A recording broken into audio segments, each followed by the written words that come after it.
Hello, everyone. This is Becca Victoria. I'm a clinical hypnotherapist, RTT practitioner and therapist, and TT coach, therapist, and practitioner. Welcome to Embodied Shift. Jonna and I explore real change where subconscious healing meets higher guidance. And please do subscribe. And thank you for being with us today. Hi everyone, I'm Jonna. I'm an intuitive coach, and my work is about remembering who you are and trusting your inner knowing. Our question is, when you start doing things that your old self wouldn't do, how does that begin to shift who you are in your core? Oh, I love this question because a lot of us, we are just very comfortable of what we know, what's familiar, right? But so I think I would really like to ask you to answer this question first because I know lately there's a lot of things or a few things that happen that you might want to share our audience about doing new things and all that. Yeah, I've been really, in a way, challenging myself because I know the brain functions where when you're doing things, it's when it's actually learning. So, in order to build a new identity, in order to build a new story, you have to make changes in your life and be okay and be excited to do the things that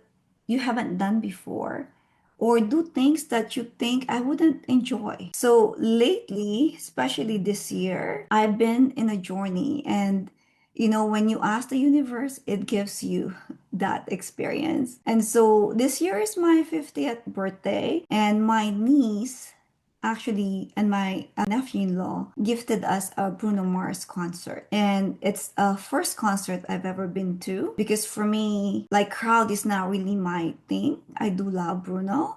And on top of that, we have a fur baby that had a 2 weeks ago had surgery. And normally my old self would be, I can't go because I'm gonna be worried about her. But I also know that I can trust and I have guidance and I have support. And so I have this knowing that she's gonna be okay.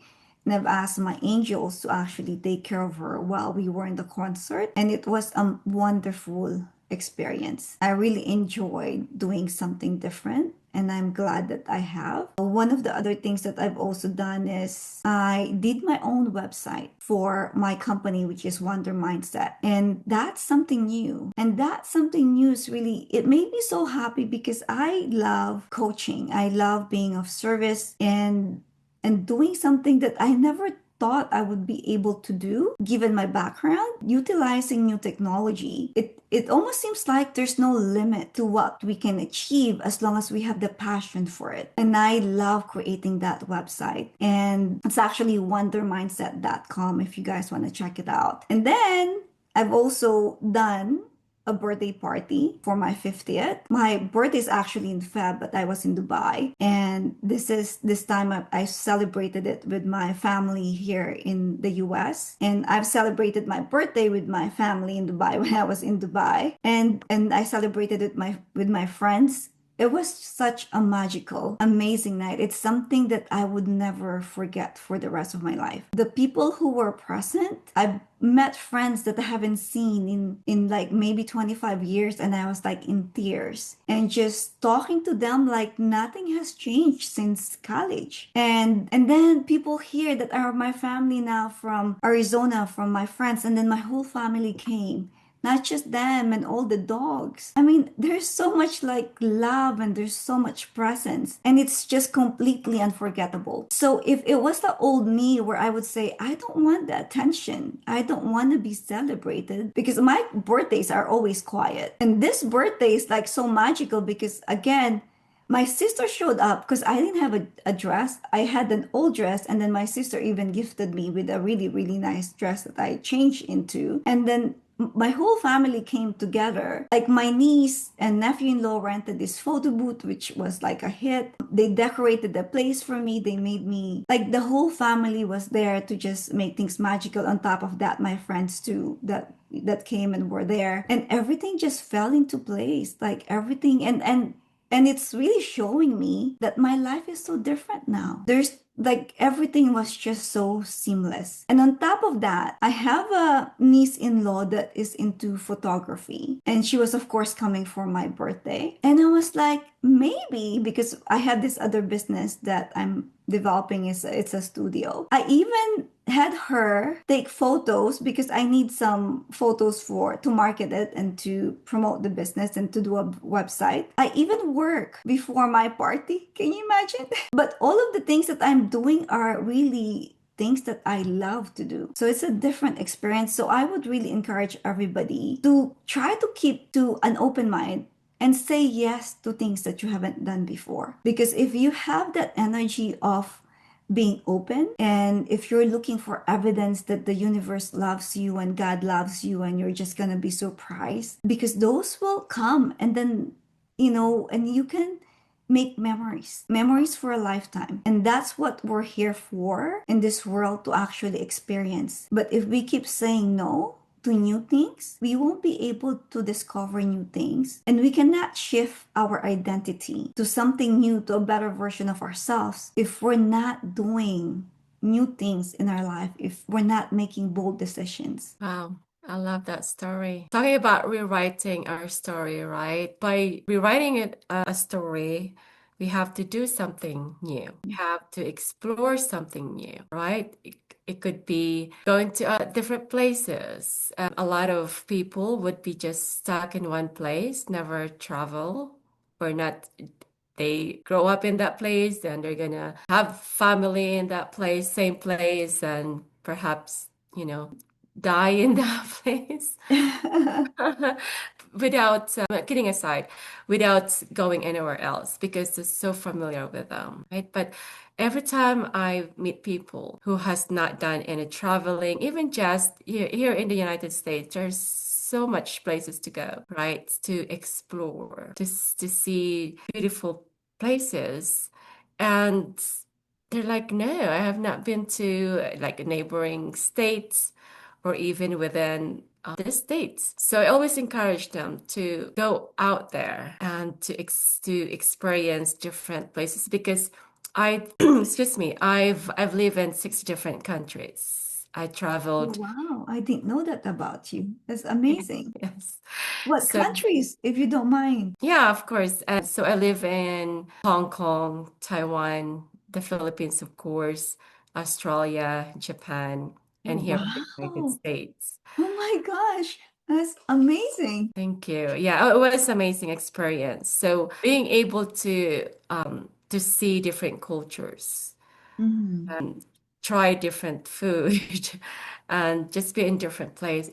I think I'm one of the luckiest person in the world to be able to experience that, right? To actually experience, especially the culture, Mhm. right? It's different, but you said this before, we are all one, no matter what color of our skin, right? Language and so I think my what I could say to, with this conversation that we're having is just go out there and see the world. I know sometimes it's not easy, time financially, but at least, do something that pick a place, it could be in Asia, in Europe, wherever else, and do it. Just really do it. Yes, and if you're in alignment, everything will fall into place. My party wasn't just something that I financed as well, because everything just came into place. I mean, I have people bringing me dresses. I might have my niece and my nephew-in-law like buying decorations and renting the photo booth for me. So sometimes when you're in alignment, it's not even that limitations of not having everything, but that the trust that everything will fall into place. And also, fear is not worth it. And the discomfort of doing something that's unfamiliar or something that is new, it's at the end of it all, it won't be worth it. I'm saying this from a place of love because I was that person. I was that person who didn't want to celebrate my birthday.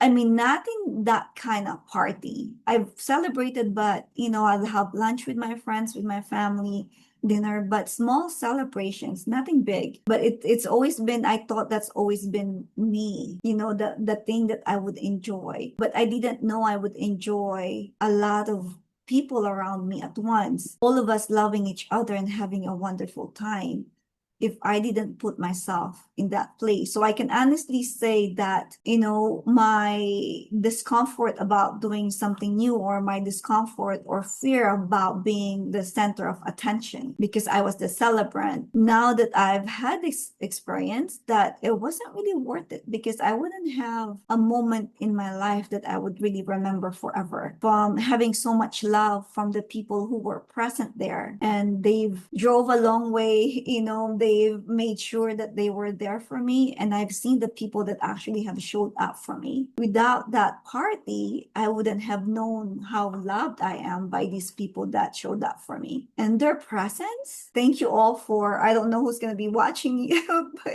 the people that came, but from the bottom of my heart, thank you so much for your presence and for your love and for your generosity. Not just the generosity of the gifts, but the generosity of their time, because I know time is not something that you can always give yourself back. When you give your time, it's gone forever. And so I'm so appreciative of the time that they have given me. And can you imagine the things that I would have missed? The gratitude of all these people that came, my family, my friends that have showed me so much love. I would have missed all of those if I wasn't brave enough to step in and say, yes, I'm doing a party for myself. Yeah. And you mentioned about discomfort, and this is actually the signal, right?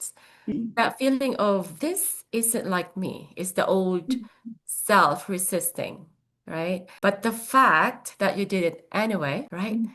That's the crack in the pattern. And that's where the new self gets in. All, So, oh, go ahead. so I just want to say that just be that person to have to be brave and just try new things, even if it's little things, right? Little discomfort, little unfamiliar. So what, right? And the Yes. more you do it, this is what I notice from with myself, with my clients. You do small things, and it's like, oh, that actually felt good. I'm gonna try this, another new things, maybe a little bigger things, and yeah, it's amazing. So keep trying new things. Yeah, it builds that confidence. It solidifies that new identity when you're doing something new. It solidifies that new version of you. And when I've done it, because of course there's gonna be, when you focus on something, I focused on openness and excited about the new experience. I was curious about how it's gonna feel. So I'm already doing my energy in terms of setting myself up for success, because I didn't entertain, oh my gosh, like, I'm not gonna have enough sleep, or I'm gonna have to do cleanups after. Like the things that we think that are probably going to be a disruption to our daily things that we do, Right. right? Because we're so used to working, and this is actually a disruption to my rhythm, because this is something new. I have to plan for it. And sometimes people get so stressed by planning, right? But for me, I made a choice to just make things easy and trust that everything's going to come together. And it's really that openness, because Mm. I think when you're trying something new, you can set up yourself for success or failure. Because if you're not in an energy of openness or curiosity, it might not be a good experience. So just keep that in mind when you're jumping into something new. Be open about it, be curious about it, and be looking forward to that new experience. That being said, I love that curiosity, the word curiosity, because that's how we start from there, right? You're curious about things, and that's a good start to do, right? Be curious, whatever it might be. So with that, thank you all so much for being with us today. Thank you all so much, and please do subscribe. Till next time, let's all shift together.